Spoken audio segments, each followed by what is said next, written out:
programme de cette séquence 500K, nous irons au musée Félicien Rops à Namur, à la rencontre de Véronique. Elle est conservatrice de musée, un métier bien plus complexe que l'accrochage de cadres. Bonjour, je m'appelle Véronique Carpiot et je suis la conservatrice du musée Félicien Rops de la province de Namur. Donc être conservatrice d'un musée, c'est travailler sur plusieurs tâches en même temps, qui sont aussi bien la préparation des expositions temporaires que la mise en valeur aussi de la collection permanente, donc des œuvres de Rops qui appartiennent à la province de Namur ou à différents déposants comme la communauté française, des privés. Donc on veille en fait sur ce patrimoine.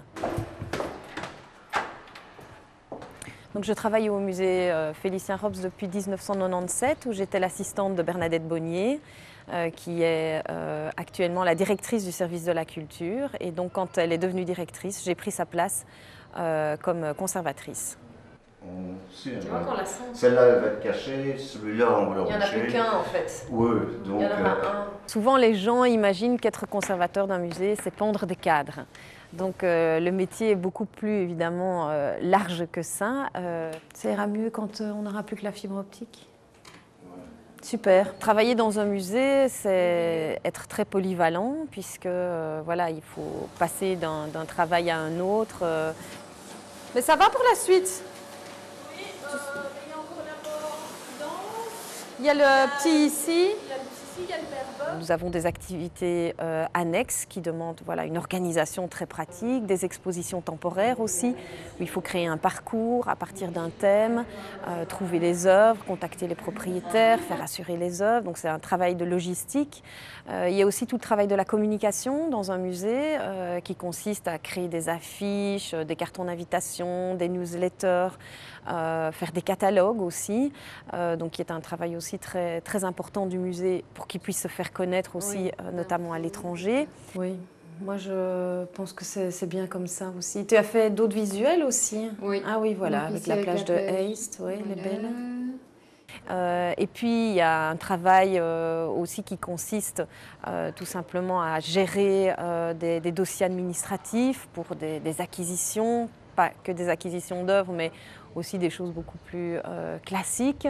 Donc c'est un métier voilà, où il faut savoir passer un peu du coq à l'âne toute la journée et être disponible aussi pour des rendez-vous avec des collectionneurs ou des personnes qui amènent des projets aussi au musée.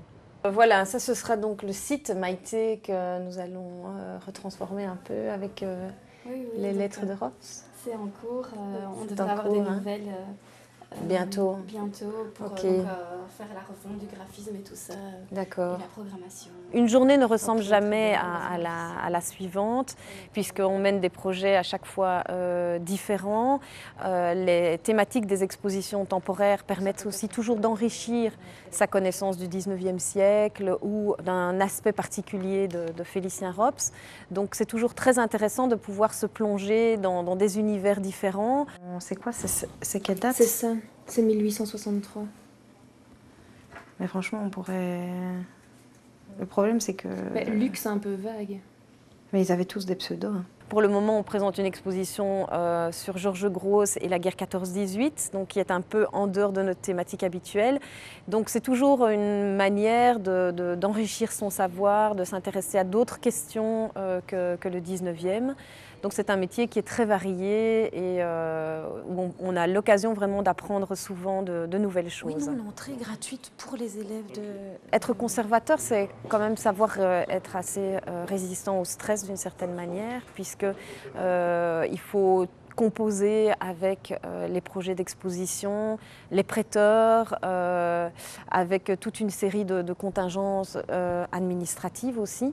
Donc c'est vrai que c'est un métier qui demande quand même de la patience, mais c'est un métier aussi où on a l'occasion beaucoup de communiquer avec les autres, où on peut intéresser aussi les gens à des sujets particuliers. Donc c'est vraiment, on est en plein là, dans la fonction publique d'une administration aussi, où on a ce souci de présenter aussi des projets qui sont cohérents, qui sont scientifiquement les plus poussés possibles et avec une belle présentation. Et notre objectif, c'est bien sûr d'intéresser les jeunes générations à l'art du 19e, à l'art tout court, à pousser aussi des nouveaux publics dans le musée. Donc on organise aussi, on a toute une cellule pédagogique qui organise des ateliers, que ce soit pour les enfants, pour des adultes, mais aussi pour des publics dits plus fragilisés. Et donc c'est l'occasion aussi d'ouvrir les portes du musée à des gens qui ont moins accès à la culture. Donc ça c'est quelque chose qui tient vraiment à cœur de toute l'équipe ici au musée.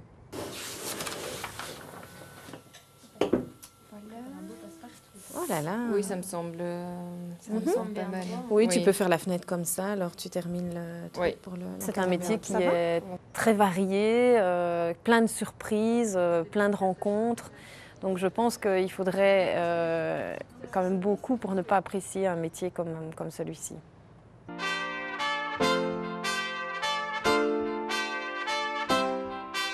Nous sommes venus de Bruxelles, passer la journée à Namur, spécialement pour voir le musée Rops, l'exposition grosse, plus les œuvres exposées d'une façon permanente ici. Et qu'est-ce que vous pensez de ce musée Félicien Rops? C'est un magnifique petit musée provincial, comme il y en a dans d'autres régions de Belgique. À Bruges, c'est un musée communal, mais il y en a à Bruxelles, il y a des petits musées aussi, la Maison Charlier. Je ne connais pas beaucoup les autres, mais celui-ci est magnifique.